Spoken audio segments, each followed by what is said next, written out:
കുക്കൂസിൻ്റെ സ്കൂളൊക്കെ അടച്ച് ഇവിടെ സമ്മർ വെക്കേഷൻ സ്റ്റാർട്ടായി. അപ്പോൾ ഞങ്ങളെല്ലാവരും നാട്ടിൽ പോകാൻ വേണ്ടിയിട്ട് റെഡി ആയിക്കൊണ്ടിരിക്കുകയാണ്. എല്ലാം പാക്കൊക്കെ ചെയ്തു റെഡിയായി ഇങ്ങനെ ടാക്സിക്ക് വേണ്ടി വെയിറ്റ് ചെയ്യുവാണ്. അങ്ങനെ ടാക്സി എത്തി. ഞങ്ങൾ എയർപോർട്ടിലേക്കുള്ള യാത്രയിലാണ്. ഇവിടെ നിന്ന് 3/4 മണിക്കൂറത്തെ ട്രാവലുണ്ട് എയർപോർട്ടിലേക്ക്. അങ്ങനെ എയർപോർട്ടിലൊക്കെ എത്തി ചെക്കിംഗ് എല്ലാം കഴിഞ്ഞ് ഞങ്ങളിങ്ങനെ ഫ്ലൈറ്റിന് വേണ്ടിയിട്ട് വെയിറ്റ് ചെയ്യുവാണ്. അങ്ങനെ ഇരുന്നപ്പോൾ ഒരു സെൽഫിയൊക്കെ എടുത്തേക്കാമെന്ന് വിചാരിച്ചു. സെൽഫിയൊക്കെ എടുത്തു. ഞങ്ങൾക്ക് പോകാനുള്ള ഫ്ലൈറ്റൊക്കെ എത്തി.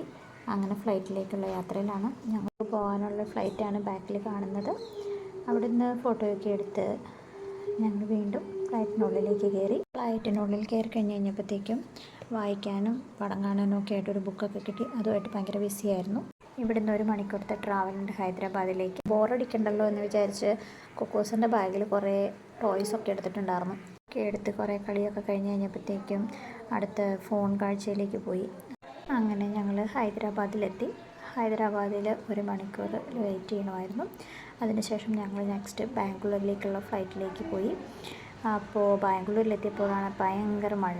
ആ മഴയിൽ ഞങ്ങളൊരു ടാക്സിയൊക്കെ ബുക്ക് ചെയ്ത് ബസ് സ്റ്റോപ്പിലേക്ക് പോയി ബസ്സൊക്കെ കയറി ഞങ്ങൾ നെക്സ്റ്റ് ഡേയിൽ നാട്ടിലെത്തി. നെക്സ്റ്റ് വീഡിയോയിൽ വീണ്ടും കാണാം. Bye bye.